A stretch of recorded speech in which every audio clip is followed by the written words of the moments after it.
As part of your training to become a CIA officer, you must have learned how to manipulate people. That seems to me, from what I know of spies, pretty foundational to what it is to be a successful spy and to get information from someone else. In this conversation today, are we going to learn how, through your training, you were taught to get information from people and make them do what you wanted them to do? Yes. And I'll be very frank here. I try to exercise something called radical transparency. If you want to manipulate people, you will learn that from this conversation. If you want to manipulate people, I will teach you how to manipulate people. In just a simple conversation, you can learn those skills. But the thing to understand that's the most important is that whether you want to manipulate or not, others are manipulating you just because you don't know what they're doing, right? The problem with being an intelligence operator is that to achieve the things you have to achieve, you sometimes have to do things that you don't want to do.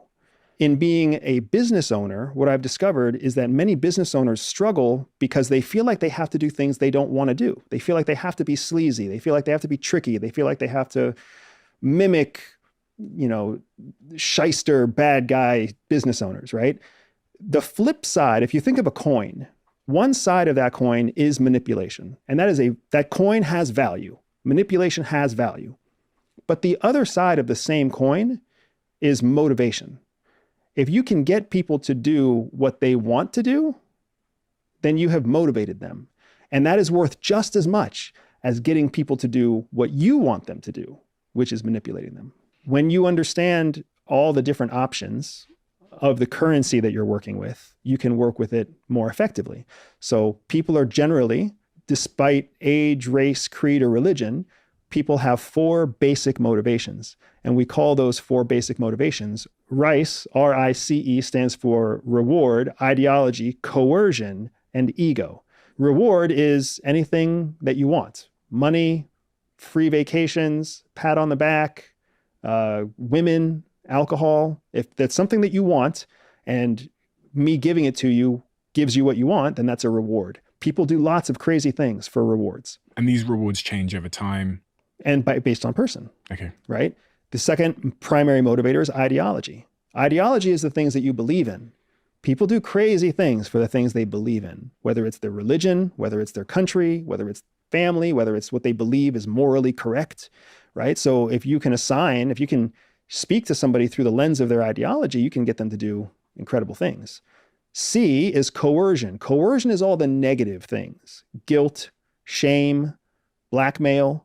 Anything that you do to force someone to take certain action by leaning into the negative element of motivation, which is also known as manipulation, that falls under the C, or coercion. And then E, ego, is everything that has to do with how the person views themselves. So oftentimes ego gets oversimplified into thinking that it's just people who have a big ego, right? Somebody like Donald Trump, who has a big ego, or you name the famous actor who has a big ego. Ego is also people who don't have big egos. Mother Teresa had an ego. She wanted to sacrifice for other people. She wanted other people to see her sacrificing for other people. That is also ego.